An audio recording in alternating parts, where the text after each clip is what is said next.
오늘 마태복음 강해설교 41번째 시간입니다. 오늘은 뛰어내리라 라는 제목으로 하나님의 말씀을 증거하겠습니다. 우리 수요 예배가 이제 벌써 올해 마지막이네요. 올해 마지막 수요 예배, 조금 전에 여기 올라오기 전에 성은이가 목사님 오늘 마지막이네요 그러는데 왠지 마음이 뭉클하더라고요. 수요일마다 이렇게 함께 할 수 있다는 것이 참 큰 행복입니다. 우리가 주일에는 당연히 교회에 와서 예배 드리는 날이라고 알고 있지만 평일날 이렇게 하루 종일 직장에서, 일터에서, 가정에서 맡겨진 일을 감당하다가 이렇게 모여서 말씀을 같이 숙고하고 또 그 말씀 붙잡고 기도한다고 하는 것이 보통 큰 결단이 아니거든요.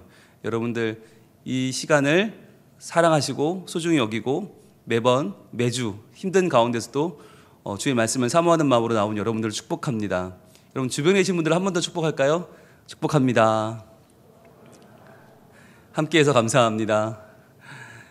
여러분 한 분 한 분이 하나님 나라의 참으로 소중한 일꾼들이십니다. 여러분 수요예배에 오셔서 말씀으로 차곡차곡 양육받는 것이 굉장히 소중한 경험이에요. 저도 경험했지만 고백한 바 있지만 중고등학교 때 수요예배를 혼자 나오던 그 꼬마가 뭘 알았겠어요. 제가 아무것도 모르지만 그러나 같이 참여하면서 그 말씀을 따라가면서 어떻게든 그 말씀대로 살아보려고 노력했던 그 꼬마 아이가 지금 이렇게 하나님 말씀을 증거하는 자리에 와 있습니다. 여러분들 꿈을 가지시고 그리고 우리 자녀들이 하나님 말씀 안에서 잘 성장해 나가는 꿈을 꾸시면 좋겠어요. 그래서 세상적으로 어떤 위대한 사람이 되고 돈을 많이 벌고 그런 것보다도 말씀 안에 있는 사람, 말씀대로 살려고 몸부림치는 말씀의 사람으로 자라날 수 있도록 여러분들과 여러분들의 자녀를 위해서 축복하시는 우리 귀한 성민 가족들 될 수 있기를 축복합니다. 자, 이제 우리가 마귀의 시험을 지금 보고 있는데 두 번째 시험 아닙니까? 첫 번째 시험은 이미 봤고요. 두 번째 시험을 지금 보고 있는데 3주째 보고 있는데요. 제일 먼저 우리가 주목했던 것은 장소의 변화였습니다. 첫 번째 시험에서 실패한 마귀는 장소가 잘못됐나? 장소를 바꾸죠. 첫 번째 장소는 유대 광야였죠. 유대 광야는 아무것도 없는 것이 아니라 하나님의 영이 가득한 곳, 하나님 말씀이 머리부터 발끝까지를 진동하는 곳. 그래서 유대 광야는 그 어느 것보다도 하나님과 함께하는 자리라고 그랬어요. 그래서 잘못됐구나 싶어서 두 번째로 옮긴 장소가 어디였습니까? 거룩한 성이었죠. 성전 꼭대기였죠. 참 우리가 여기서 알 수 있는 것은 뭐라고 했습니까? 사단 마귀는 정말 예상을 깨는 놈이다. 그러면서 동시에 우리의 허를 찌르러 들어오는 거죠. 아니 어떻게 유대 광야에서 갑자기 훅 성전으로 들어옵니까? 시험이라고 하면 저 어두컴컴한 곳, 뭔가 좀 세상적인 곳에서 시험을 걸어올 것 같은데 그렇지 않다는 것이죠. 거룩한 성 예루살렘 성전 한복판에서 마귀는 시험을 걸어옵니다. 이처럼 예수님도 성전에서 시험하는 마귀가 왜 우리를 하나님의 몸된 교회에서 시험할 수 없겠습니까? 수많은 교회들이 시험에 드는 이유가 여기 있습니다. 교회는 시험이 없을 거라고 생각하거든요. 그런데 그것은 순수한 생각이 아니라 순진한 생각인 것이죠. 우리는 교회에 오면서 예배하면서 더욱더 내 자신을 돌아봐야 됩니다. 그리고 더욱더 내 자신 속에 있는 하나님 아닌 것들을 따르려는 마음, 하나님 아닌 것들을 쫓으려는 마음을 항상 우리는 걸러서 내려놓아야만 하는 것입니다. 그렇지 않으면 하나님 아닌 것이 주인이 되어버려요. 그래서 하나님 아닌 그것들을 쫓기 위한, 그것들을 붙잡기 위한 도구로 우리 하나님을 사용하게 된다는 것입니다. 그래서 하나님은 절대로 도구가 될 수 없는 분이고 그분은 오직 우리의 목적이시며 오직 그분만이 우리의 하나님이다라고 하는 것을 굳게 붙잡는 마음이 없으면 우리도 그 시험 가운데 넘어질 수밖에 없다고 하는 것이죠. 자, 그리고 두 번째로 지난번에는 뭘 살펴봤냐면 지금 마귀가 예수님이 무엇을 흔들고 있는가라고 하는 것이었어요. 그것은 네가 만일이라고 하는 말이었죠. 네가 만일 하나님의 아들이거든 네가 만일, 이 말은 바로 예수님의 정체성을 흔드는 것이다 라고 했습니다. 정체성이 뭐라고 그랬죠? 정체성, 이고 아이덴티티라고 그랬죠. 이 정체성은 자기 자신 안에 지속적인 동일성이 존재하는데 이 본질적인 특징을 타인과 지속적으로 공유하는 것이다 라고 하는 에릭슨의 이야기를 지난번에 제가 말씀드린 바가 있습니다. 그러니까 자아 정체성이라는 것은 뭐냐면 내가 누구냐라는 걸로 끝나는 게 아니라 과연 나는 어떠한 내 안에 있는 본성을 주변 사람들과 지속적으로 나눌 수 있겠는가라고 하는 것까지가 자아 정체성이라고 했습니다. 그래서 지금 사탄이 예수님의 자아 정체성, 네가 만일 예수님의 정체성을 건드리는 이유, 그것을 시험하는 이유가 뭐라고 했습니까? 그것이 흔들려 버리면 예수님은 내가 하나님의 아들이다, 내가 세상을 구원하는 구원자다라고 하는 게 흔들려 버리면 이제 그 구원을 우리 모든 하나님의 사람들에게 흘려보내 주시는, 우리를 구원하시는 예수님의 사역에 문제가 생긴다는 거예요. 그래서 결국 사탄은 예수님의 구원 사역을 방해하기 위하여 예수님의 정체성을 지금 흔들고 있다라고 하는 것을 지난 시간에 우리는 같이 공부했습니다. 여러분, 그러면 예수님의 정체성을 흔드는 사탄이 과연 우리의 정체성은 가만 놔둘까요? 우리가 하나님 앞에 나와서 예배하고 기도하고 하나님 앞에서 어떻게든 주의 자녀로 살아보려고 할 때 사탄은 가만히 있을까요? 아닙니다. 사탄은 수없이 많은 시험을 걸어옵니다. 야, 너 같은 게 무슨 하나님 자녀냐? 야, 너 같은 게 무슨 하나님의 말씀을 증거한다고 여기 서 있냐? 야, 창피하지 않느냐? 야, 정말 말이 되느냐? 계속 우리에게 시험을 걸어와요. 그런데 그렇게 시험을 걸어올 때 우리는 어떻게 해야 됩니까? 아, 그러게 말이야. 내가 좀 지난주는 설교 준비도 잘 못하고, 지난주는 기도도 별로 안 했고, 아유, 뭐 예배도 별로 못 나왔고, 아, 이거 어떡하지? 이러면 된다고 그랬어요? 아니라고 했죠. 우리가 마귀를 상대할 말씀이 있다고 그랬습니다. 하나님 말씀, 요한복음 1장 12절. 우리 한번 볼까요? 자, 지난주에 우리가 이 말씀을 같이 밑줄을 박박 그면서 절대로 밀리지 마라, 절대로 우리가 흔들어서는 안 된다고 그랬죠. 우리의 정체성에 대해서 아유, 너 같은 게 무슨 하나님 자녀냐라고 하면 반드시 보여줘야 되는 말씀이 이거라고 그랬습니다. 같이 읽어봅니다. 시작. 영접하는 자, 곧 그 이름을 믿는 자들에게는 하나님의 자녀가 되는 권세를 주셨으니. 아멘. 그렇죠. 예. 영접하는 자, 우리는 벌써 하나님 영접했잖아요. 예수님을 구주로 영접하고 하나님을 아버지로 모셨습니다. 그랬다면 그 이름을 믿는 자들에게는 하나님의 자녀가 되는 권세를 주셨다는 거예요. 권세예요. 여러분, 이건 놓치시면 안 돼요. 하나님의 자녀라고 하는 것은 그냥 있으면 좋고 없으면 많은 액세서리가 아니에요. 이건 사단의 권세를 꺾을 수 있는 권세입니다. 놀라운 권세입니다. 그래서 13절 이렇게 이어집니다. 뭐라고 말씀하십니까? 이는 혈통으로나 육정으로나 사람의 뜻으로 나지 아니하고 오직 하나님께로부터 난 자들이니라.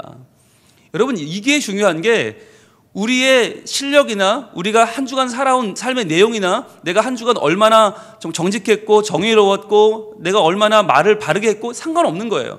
거기에 따라서 우리가 왔다 갔다 하는 게 아니에요. 혈통으로도 육정으로도 사람의 뜻으로 나지 않았다는 말은 이게 나로부터 비롯되지 않았다는 거예요.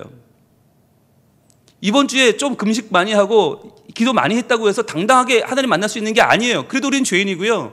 이번 주 우리가 연약하고 너무나 힘들고 집안에서 내내 싸웠다 하더라도 그러나 나는 하나님의 자녀가 되는 권세라고 하는 이 부분은 흔들리지 않는 거예요. 그것이 바로 오직 하나님께로부터 난 자들이라고 하는 말씀입니다. 이 자부심을 가지셔야 됩니다. 그래서 여러분, 사탄은 지금도 우리의 정체성을 흔든다. 예수님의 정체성을 흔들었던 그 사탄은 지금도 우리의 정체성을 흔든다는 것이죠. 그래서 한 말씀 더 볼까요? 베드로전서 2장 9절입니다. 여러분, 이 말씀들을 우리가 그냥 아유 그래 이런 말씀이 있었지 라고 할 게 아니라 꽉 붙들어야 돼요. 그리고 가능하면 이 말씀을 암송하면 더 좋아요. 암송하면서 내가 기도할 때마다 흔들릴 때마다 이 말씀으로 사탄 마귀를 상대하는 거예요. 예수님도 날 때부터 정체성이 분명했던 게 아니에요. 예수님의 자아 정체성은 하늘로부터 들려온 음성에서 비롯됐다고 말씀을 드렸습니다. 우리도 마찬가지입니다. 우리도 자아 정체성이 흔들릴 때 하나님의 말씀의 기초에서만 우리의 정체성을 잡아갈 수 있습니다. 같이 읽습니다. 시작. 그러나 너희는 택하신 족속이요 왕같은 제사장들이요 거룩한 나라요 그의 소유가 된 백성이니. 자, 우리 누구라고요? 택하신 족속. 그냥 떠돌이 족속 아니에요. 그냥 어떠다 보니까 교회에 와 있는 거 아니고 택하신 족속이다.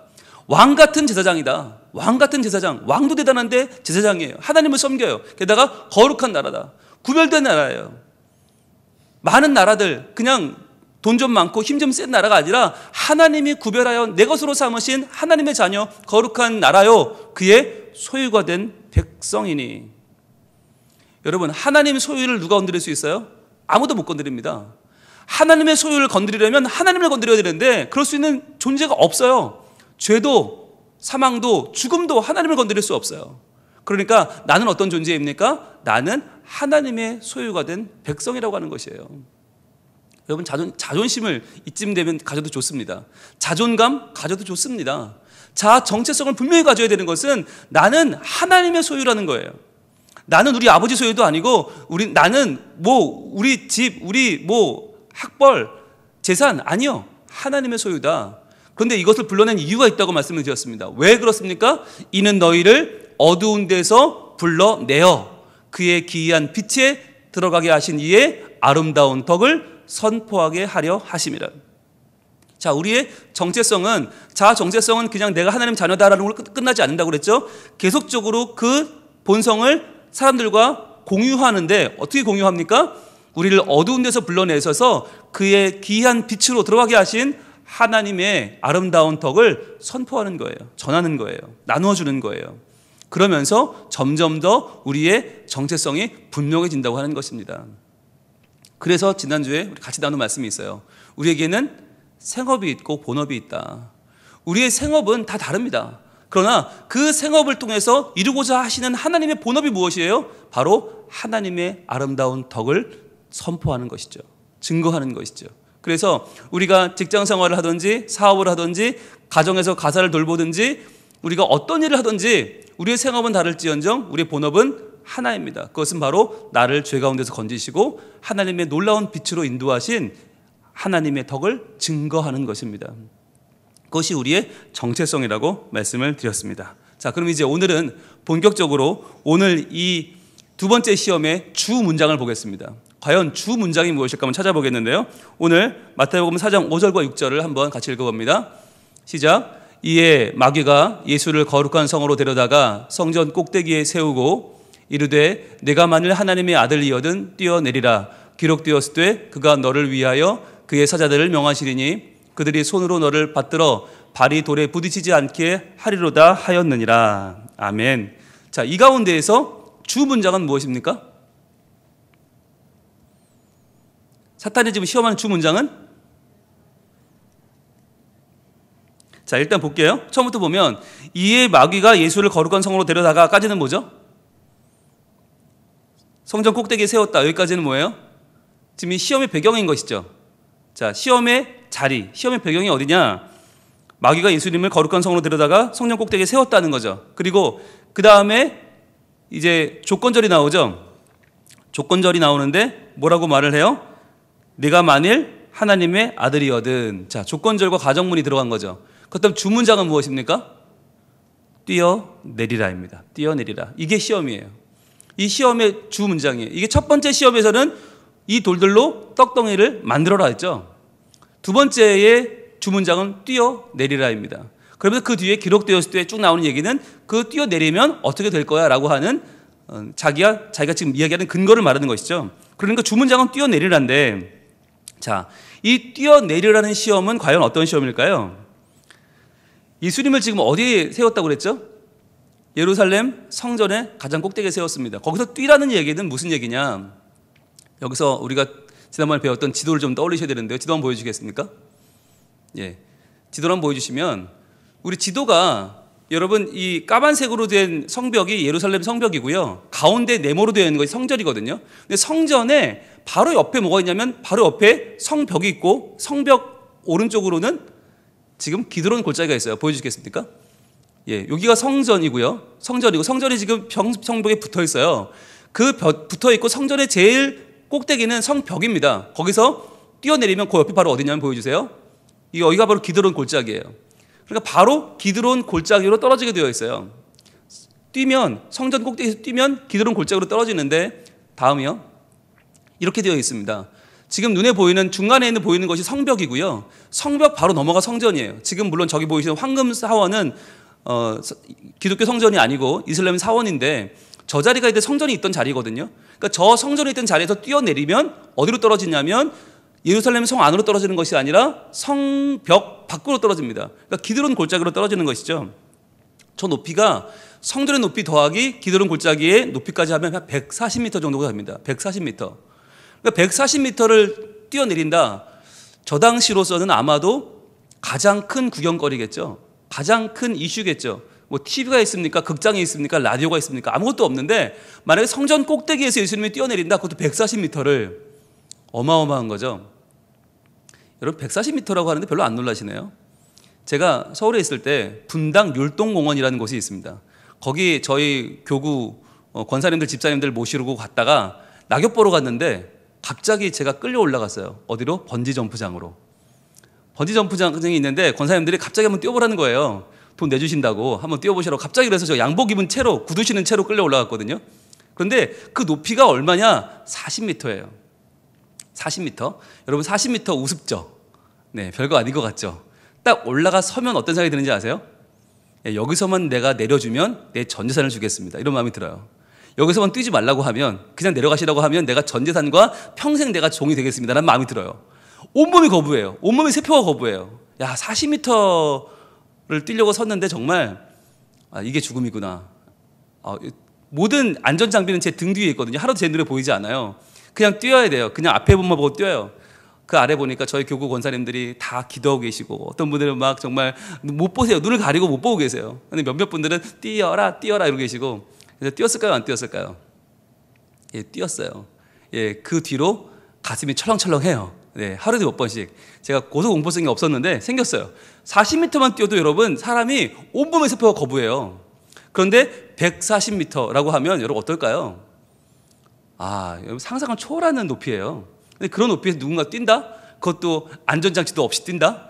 여러분 그건 예루살렘의 어마어마한 뉴스죠. 빅뉴스죠. 게다가 지금 사탄이 얘기하는 게 그거잖아요. 거기서 뛰면 네가 하나님 아들인데, 하나님 아들이라며 하나님이 가만히 있겠어? 당연히 천사들을 보내서 받아주지 않겠어? 그러면 어마어마한 이거는 기적이잖아요. 그러면 열심히 하나님 나라를 증거할 필요가 없죠. 열심히 포교 활동을 할 필요가 없는 거예요. 그거 하나만 보여주면 다 믿을 텐데 라고 하는 아주 그럴듯한 유혹이죠. 아주 솔깃한 유혹이죠. 140m에서 뛰어내려서 살아난 사나이. 여러분 그거 하나 타이틀 붙으면요, 예수님 굉장할걸요? 제가 서울에서 분당 율동공원 40m 번지점프, 물론 제 뒤에는 로프가 다 있었지만 그거 달고도 뛴 뒤로 제가 저희 교회 스타가 됐습니다. 40m를 뛴 목사님이 됐어요. 제가 자랑스럽게 말했어요. 저희 같이 사역하시던 부목사님 8분 있었는데 자랑스럽게, 누구든지 거기서 뛰면 그 돈은 내가 내준다. 아무나 도전해라. 뛸 수만 있으면, 실제로 뛰면 내가 돈을 내준다 그랬어요. 그 정도로 자신감이 찼었어요. 아무도 못 뛰었어요. 여러분 40m도 그렇게 어마어마한 높이예요. 안전장비를 갖추고 40m를 뛰어라? 여러분 중에 뛰실 분이 있으면 제가 돈을 내드릴게요. 아마 못 뛸걸요. 그런데 140m에서 안전장비도 없이 뛰어내린다. 그랬더니 천사가 받쳐줬다. 여러분 이거는요, 이 당시에 아마 이 2000년 전에 예루살렘을 지나 이 팔레스타인 전체에 어마어마한 빅뉴스가 될 겁니다. 그러니까 사탄은 굉장히 그럴듯한 제안을 하는 거예요. 이거 손해볼 거 없지 않냐는 거죠. 설마 죽이겠어? 하나님이 자식을, 아들을 받아주지 않겠어? 라고 하는 아주 솔깃한 제안. 그런데요, 여기에는요 숨겨진 함정이 있습니다. 숨겨진 함정이 두 가지 있는데 오늘은 그걸 좀 보려고 합니다. 첫 번째 함정은 바로 기드론 골짜기라는 거예요. 예수님이 떨어지는 기드론 골짜기가 어디냐 하는 거죠. 여러분 기드론 골짜기는요 실은 무덤입니다. 아까 다시 한번 보여주시겠습니까? 아까 그 예루살렘 전경이요. 자, 예루살렘 전경을 보면요, 성벽이 있고 성벽 너머에 성전이 있죠. 이게 이제 감람산에서 내려다본 거거든요. 감람산에서 보면 이 모습인데 밖으로 쭉 있는 게 뭘까요? 성벽 밖으로 있는 것들이, 저게 뭐냐면 석관입니다. 석관묘입니다. 석관묘, 무덤입니다. 무덤. 온통 기드론 골짜기는요 무덤이에요. 무덤으로 가득 차 있어요. 왜냐하면 지금 우리가 바라보는 지점이, 우리가 서 있는 지점이, 사진을 찍은 지점이 바로 감람산인데 예수님이 감람산에서 승천하십니다. 그래서 예수님이 뭐라고 하셨냐면 내가 올라가는 것을 본 그대로 다시 올 것이다 하셨거든요. 그 말을 유대인들은 문자적으로 해석한 거예요. 그래서 감람산에서 올라가셨으니까 본 그대로 내려오실 거면 이리로 오신다는 얘기겠지 라고 감람산으로 다시 부활하신다고 믿어요. 다시 재림하신다고 믿는 거예요, 유대인들은. 그래서 예수님이 재림하실 때 나도 재림하려면 어떻게 해요? 가까이 있어야겠죠. 그러니까 예루살렘 성 안에다가 묘를 쓰지 않고 기드론 골짜기에 묘를 쓰는 거예요. 감람산에 가까운 쪽으로 내가 더 먼저 부활하려고. 예수님이 오시는 날 내가 일어나기 위해서 기드론 골짜기에 쓰는 거예요. 그래서 기드론 골짜기는 전부 무덤이에요. 무덤. 전부 무덤이에요. 그런데 이 무덤에 보면 여러분들이 아실 만한 무덤도 있습니다. 보여주시겠습니까? 그 다음이요. 여기가 이제 스가랴 선지자의 무덤입니다. 스가랴 선지자, 유명한 선지자죠. 구약에 있는. 그리고 다음이요. 굉장히 화려하고 아름답죠. 여기는 압살롬의 무덤입니다. 다윗의 아들, 반란을 일으켰던 아주 당대의 미남, 꽃미남으로 알려진 압살롬의 무덤입니다. 이런 식으로 이 기드론 골짜기에는 유명한 수많은 사람들의 무덤이 있습니다. 그런데 중요한 건 뭐예요? 이곳은 무덤이다라고 하는 것이죠. 자, 무덤으로 뛰어내려라. 이게 무슨 말일까? 그럼 무덤은요, 부정한 시체죠. 시체는 부정하니까 시체를 던지는 곳이죠. 원래 기드론 골짜기는 어떤 곳이었나? 부정한 것을 모아 던지는 곳.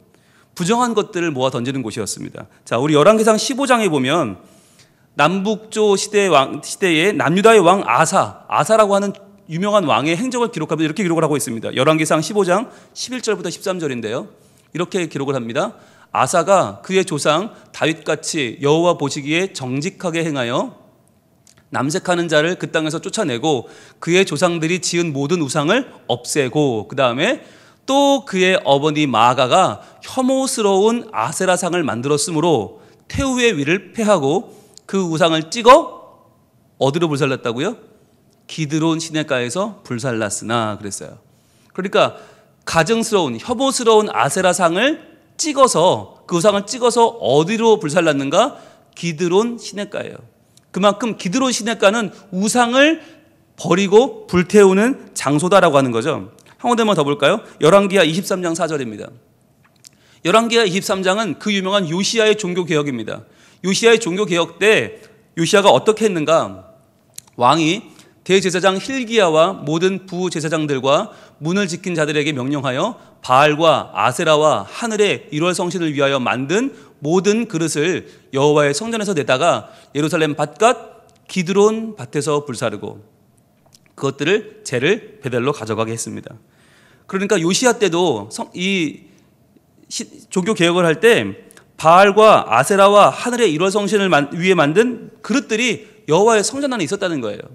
그것을 다 끄집어내서 어디다 버리나? 바로 기드론 밭에서 불살랐다라고 하는 거죠. 기드론 골짜기는 단순한 예루살렘 동편에 있는 그냥 이름 없는 골짜기가 아닙니다. 이 기드론 골짜기는 수많은 우상들, 하나님을 향하여 대적해 높아졌던 우상들, 온갖 아세라, 바알, 그 수많은 가나안의 우상들을 죄다 갖다 쓸어내어 버린 곳이 어디냐? 기드론 골짜기입니다. 그러니까 지금 사탄은 예수님에게 이 기드론 골짜기로 뛰어내려라 라고 하는 말은 무엇이죠? 그 마음속에 무엇이 담겨 있는 것입니까? 너도 우상이다라고 하는 거죠. 아무리 네 생각에는 네가 대단해 보이겠지만 뭐 하늘에서도 뭐 웅성웅성 소리가 나고 비둘기같이 성령이 내려오고 뭐 하늘이 열리고 대단한 것 같지? 그래, 너 태어날 때 큰 별이 막 오고 동방박사들이 막 선물 갖다 주고 대단한 것 같지? 그런데 그래봤자 너도 우상이야 라고 하는 것이죠. 왜? 기드론 골짜기로 뛰어내리는, 기드론 골짜기 갖다 버려야 되는 우상이다 라고 하는 것을 지금 마귀는 예수님에게 시험을 걸어오는 것입니다. 여러분, 이것을 예수님이 모르셨을까요? 정확하게 아셨죠? 그래서 예수님은 뭐라고 하세요? 주 너의 하나님을 시험하지 말라. 자, 네 앞에 서 있는 나는 한낱 우상이 아니라는 거예요. 한낱 그냥 유대인들을 현혹시키고 유대인들이 그냥 예수님 때문에 한낱 좋아했다가 그 실망해버리는 우상이 아니라는 거예요. 예수님에게는 구원이 있고 예수님에게는 참된 하나님 나라가 있다는 것입니다. 길이요 진리요 생명이신 우리 예수님을 믿고 따르기만 하면 누구든지 변화받고 하나님 나라에 이룰 수 있다고 하는 그 선포를 지금 예수님은 하시는 것입니다. 주 너의 하나님을 시험하지 마라. 나는 너의 주 하나님이다 라고 말씀하는 것이죠. 자, 그리고 기드론 골짜기로 뛰어내려라 라고 하는 데는 또 한 가지 함정이 있습니다. 여러분, 지금 뛰어내리라 라고 말할 때 예수님은 어디 있는 거죠? 어디 있는 거예요? 높은 곳에 있는 거죠. 그런데 여러분, 예수님이 지금 높은 곳에 있습니까? 예수님이 서 있는 성전 꼭대기는 높은 곳입니까? 우리한테는 높은 곳이죠. 그러나 예수님께는 높은 곳이 아닙니다. 예수님께 높은 곳은 어디입니까? 본래 예수님이 계시던 하늘 위의 하늘입니다. 예수님은 이미 뛰어내리셨어요. 예수님은 이미 저 하늘 위의 하늘, 하나님과 동등된 그 자리에서 뛰어내리셔서 우리에게로 오신 것입니다. 이미 예수님은 우리에게 뛰어내려 오셨어요. 넘을 수 없는 그 간격을 뛰어넘어서 우리에게 오셨어요. 이미 너무나 낮은 인간의 모습으로 오셨어요. 그런데 사탄은 그걸 부정하는 거예요. 예수님 아직 안 내려왔잖아요 라고 말하는 거죠. 아직 안 내려왔고 예수님 내려오지 마세요. 그냥 그 위에 계세요 라고 말하는 거죠. 인간의 모습으로 인간의 죄를 위해 이 땅에 오실 이유가 없습니다. 그냥 그 자리에 계세요라고 하는 말 뜻으로 사탄은 뛰어내리라. 그냥 그 위 높은 곳에 있으라. 예수님은 뭐예요? 난 이미 뛰어내렸는데? 라고 하는 거죠. 야, 내가 왜 뛰어내려야 되는데? 난 이미 뛰어내렸어. 나는 이미 저 하늘 위에 하늘을, 저 보좌를 버리고 내가 사랑하는 내 백성들을 위하여 이미 이 땅으로 내려왔는데 나에게 뭘 또 뛰라는 거냐? 예수님 말씀하는 것이죠. 볼까요? 빌립보서 2장 6절입니다. 빌립보서 2장 6절 이렇게 기록합니다. 그는, 예수님이죠. 그는 근본 하나님의 본체시나 하나님과 동등됨을 취할 것으로 여기지 아니하시고, 원래 하나님과 동급인 예수님께서, 하나님과 본체이신 예수님께서 그는 근본 하나님과 본체이시지만 하나님과 동등됨을 취할 것으로 여기지 아니셨다는 거예요. 그럼 어떻게 하셨습니까? 오히려 자기를 비워 종의 형체를 가지사 사람들과 같이 되셨고 뛰어내리신 거죠. 저 높고 높은 하늘 보좌에서 이 땅으로 예수님 뛰어내려오신 거예요. 뛰어내려오셨고 거기서 끝났습니까? 아니요. 8절은 한 번 더 갑니다. 사람의 모양으로 나타나사 자기를 낮추시고 죽기까지 복종하셨으니 곧 십자가에 죽으심이라. 예수님은 우리를 위해서 뛸 수 없는 그 어마어마한 높이를, 어마어마한 간극을 뛰어내려 오셨습니다. 이미 그가 버릴 수 있는 모든 것을 다 버렸습니다. 여기다 대고 마치 사탄은 아무것도 버리지 않은 것처럼, 예수님이 아무것도 포기하지 않은 것처럼 뛰어내려 보라고 시험하고 있습니다. 그러나 예수님은 성전 꼭대기에서 기도하는 골짜기까지 그 140m 정도가 아니라, 아니 1400m, 14,000m, 14만, 아니 수억, 수조 높이로 환산할 수 없는 너무나 그 높은 곳에서 바로 나를 위해서 뛰어내려 오셨다고 하는 것입니다. 여러분, 이것이 이 시험에서 예수님께서 보여주고자 하는 것입니다. 지금 사탄은 뭘 말하는 것입니까? 자, 여기서 뛰면 하나님 받아줄 겁니다. 이 말이 뭐죠? 인간들을 위해서 뛸 필요가 없다는 거예요. 뛰면 하나님 받아줄 거예요. 그러니까 그것은 하나의 뭐예요? 그건 쇼죠. 그냥 야, 뛰어볼 테니까 아래서 받아줘. 밑에 다 깔아놓고 안전장치 다 해놓고 쇼하는 거죠. 그게 아니라 예수님께서 우리를 위해서 내려오신 것은 무엇입니까? 예수님이 십자가에서 죽으신 것은 무엇입니까? 그것은 어떤 안전장치도 없습니다. 그것은 어떠한 미리 준비된 어떤 세팅도 없습니다. 예수님은 정말로 우리를 위해서 죽으셨습니다. 그래서 예수님이 십자가에서 외치셨죠. 엘리 엘리 라마 사박다니, 나의 하나님 어찌하여 나를 버리셨나이까. 예수님은 완전한 죽임을, 완전한 버림을 받으셨습니다. 왜요? 바로 나의 죄를 사하기 위해서입니다.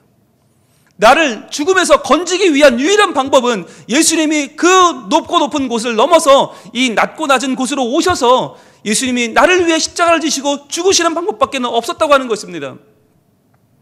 바로 그것을 이루기 위하여, 그 구원 사역을 이루기 위하여 예수님이 오셨는데, 사탄은 그 구원 사역을 지금 부정하고 있는 것이에요.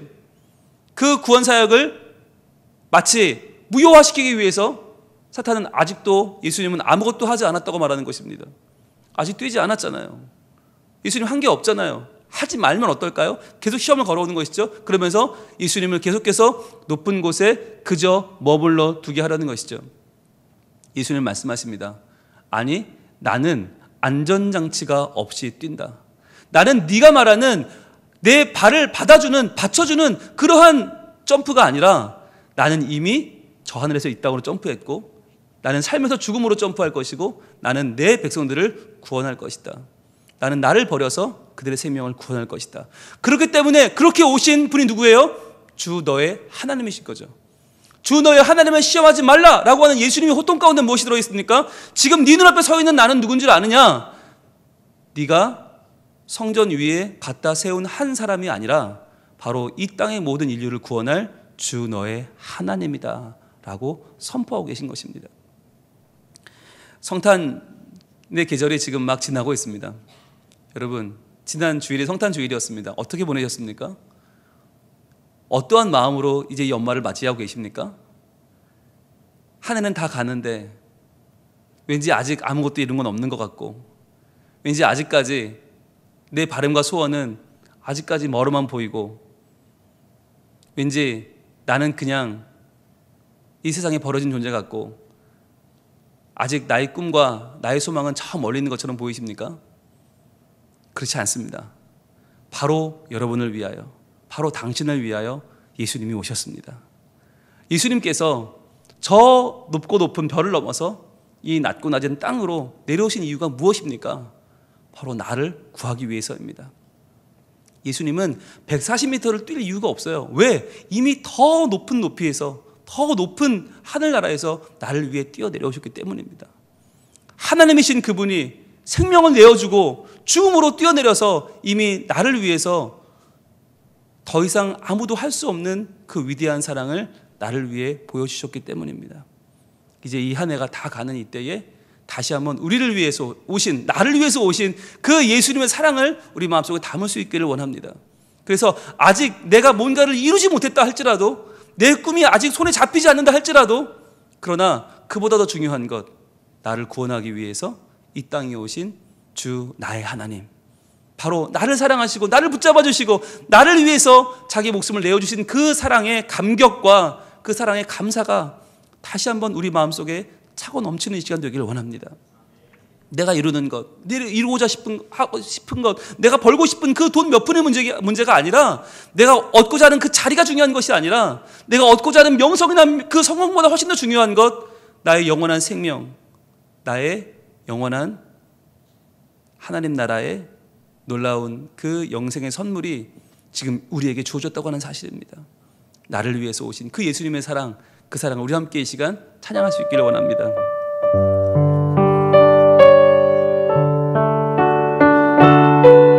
나를 위해 오신 그 사랑,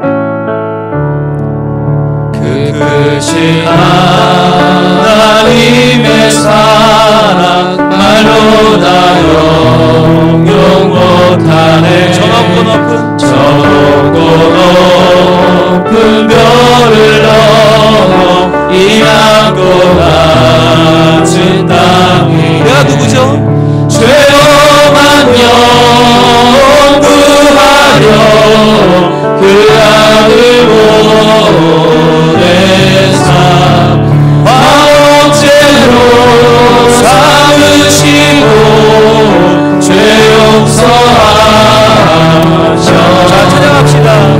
하나님 크신 사랑을 증명다 못하며 영원히 변치 않는 사랑 성도여 찬양. 괴로운 시절 지나가고, 괴로운 시절 지나가고 땅 위에 영화세할 때 주 믿지 않던 영혼들 큰 소리 외쳐우라. 우리는요, 주님의 성도들에게 그 사랑의 부상 우리의 죄 사하시니 그네이. 자, 우리 큰 사랑 고백합시다. 하나님 크신 사랑, 하나님 크신 사랑을 증명한다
위하여 저 높은 하늘나라에서 이 땅으로 내려오신 그 사랑에 감사합니다. 주님, 나는 내가 얻지 못한 것, 내가 이루지 못한 것, 그 작은 것 때문에 아쉬워하지만 그러나 나를 위해 이 크신 사랑을 이루어주신 하나님, 그 사랑을 인하여 감사합니다. 주님, 이 연말에 다시 한번 나를 향한 그 사랑에 감격하게 하시고 감사하게 하시고 우리 주님을 찬양하는 복된 연말이 되게 하여 주시옵소서. 우리 주 한번 주기도 합니다. 주여! 아버지 하나님 감사합니다. 주님, 우리를 위하여 이 땅에 오신 예수 그리스도 그 위대한 사랑을 찬양합니다. 주여, 내가 무엇이건데, 내가 무엇이건데, 나는 아무것도 아닌데 주님, 나를 사랑하여 주시고 나를 붙잡아 주시고 나를 인도하여 주시고 나를 위하여 예수 그리스도 이 땅에 보내주신 그 사랑에 대하여 감사합니다. 주님이여, 정말 나의 죄로 가득 찬 이 연약한 모습들을 주여 불만한 것을 가지고 내가 용서하여 주옵소서. 주여, 주여, 주여, 주여, 이 땅 가운데 우리 주님 오시고 나를 위하여 우리 주님 십자가를 지시고 나를 위하여 죽으시고 나를 위하여 그 존귀하신 우리 하나님께서 우리 하나님의 본체이신 예수님께서 나를 위하여 죽으신 것 다시 한번 얼마나 감사하고 감사한지 주여, 다시 한번 내가 구원받았고 내가 다시 한번 하나님의 사람이 되었고 하나님 자녀가 되었으니 감사하는 주님을 위하여 주시옵소서. 아버지, 우리는 알지 오 주님, 나와 함께 주시옵소서. 오 주님, 나를 붙잡아 주옵소서. 오 주님, 내가 하나님의 자녀가 되어 이래야 하나님의 사랑을 아버지의 삶을 만드는 것이 아버지 하나님 나와 함께 하시옵소서. 주여, 아버지 하나님 찬양합니다. 나는 주님입니다. 나는 아무것도 아닙니다. 그러나 하나님 위하여 이 수능을 아버지 성경에서는 하나님께서 주님을 다시 하나님 위하여 아버지 기꺼이 아버지 하나님 말씀에 순종하여 이것을 내려놓는 것을 하나님 그 찬양을 어떻게 할지요. 하나님의 사랑을 아버지가 내 표현과 맞춰서 어떻게 아버지의 사랑을 수 없어 하나님 도와주셔서 하나님 아버지 하나님의 사랑과 하나님의 그 우리의 가슴속에 너무나 사랑하여 주시옵소서. 하나님 아버지 사랑을 내게 받으셨는데 아버지 무엇이 아버지 다른 다시 한번 나를 사랑하신 주님 앞에 무엇보다 더 중요해요. 모든 무엇을 위해서 우리가 들어갈 수 있겠습니까? 하나님 도와주시옵소서.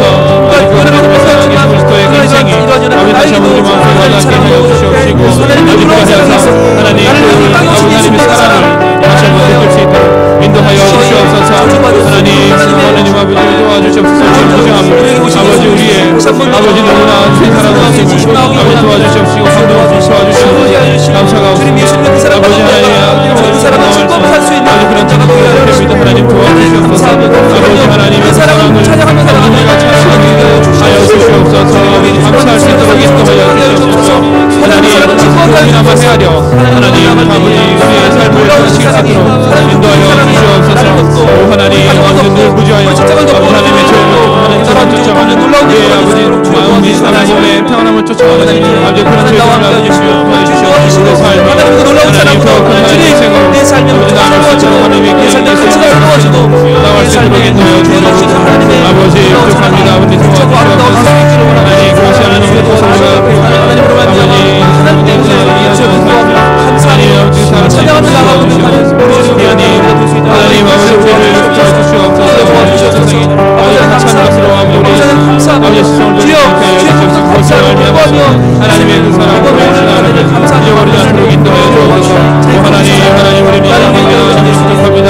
하나님 우리를 도와주시옵시고 하나님 하나님 있어서 하나님 예수님의 사랑 나를 위해 땅에 오신 예수님 아버지 하나님 그 모든 사실을 그 학생을 아버지 많은 사람들에게 알리고자 하나님 그것을 관심이 없고 아버지 모든 사람을 쫓아도 아버지 아버지 우리 천사들을 인하여 하나님을 알지 못하고 그것이 사랑하고 남들을 쫓아가지 못합니다. 하나님 도와주시옵소서. 우리의 아버지 연약함을 도와주시옵소서. 아버지 또한 사탄 마귀들이 소문을 아버지 심한 우리를 도와주시옵소서. 아버지 유혹하는 자 아버지 유혹할 때에 하나님 아버지 그것을 피할 수 있도록 하나님의 말씀 중에 살아갈 수 있기를 바랍니다. 하나님 크신 사랑의 증명하고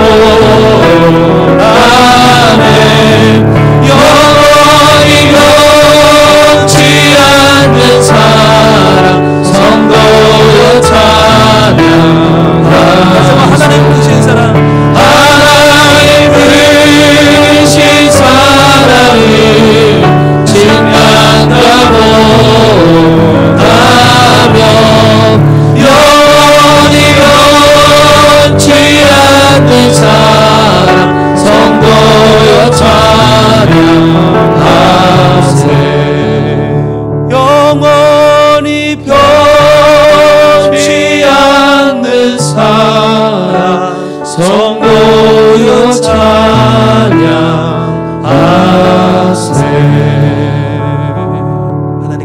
감사합니다. 내가 무엇이건데 나를 향해 영원히 변치 않는 사랑, 영원히 변치 않는 그 사랑 부어주시는 하나님 참으로 감사합니다. 주님, 올 한 해 돌아볼 때에 내가 무엇을 이루었는가, 내가 무엇을 얻었는가, 해냈는가 보다 주님, 내가 주님 사랑 안에 있었음이 참으로 감사합니다. 주님, 나를 버리지 아니었음이 참으로 감사합니다. 주님, 연약하고 부족한 나를 우리 하나님 사랑하여 주시고 나를 살리시고자 저 높고 높은 별을 넘어 이 낮고 낮은 땅으로 오신 예수님의 그 크신 사랑에 감격하고 감사합니다. 주님, 내가 하나님을 믿고 하나님 자녀가 되었음을 참으로 감사하는 연말이 되게 하시고 이 사랑에 힘입어 더 큰 희망의 꿈을 꾸는 2017년 새해를 꿈꾸는 저희들이 되게 하여 주시옵소서. 올 한 해도 믿음으로 이 수요예배 가운데 나와 말씀을 붙잡고 기도하게 하셨 주님을 감사합니다. 그 은혜를 찬양합니다. 그 사랑을 노래합니다. 주님, 새해에도 저희들 또 실수하고 또 실패하고 또 넘어질지 모르나 다시 한번 하나님 말씀 붙잡고 일어나게 하여 주시옵소서. 다시 한번 하나님 사랑을 의지하게 하여 주시옵소서. 다시 한번 그 크신 하나님 사랑을 의지하고 다시 한번 일어나 열심히 주님 그 사랑 붙잡고 살아가는 하나님의 자녀들이 되게 하여 주시옵소서. 그리하여서 저희들의 삶 가운데 지치지 않게 하시고 넘어지지 않게 하시고 포기하지 않게 하시고 다시 한번 하나님 사랑으로 이 땅 가운데 우뚝 서는 하나님 자녀가 다 될 수 있도록 도와주시옵소서. 예수님 이름으로 기도합니다. 아멘.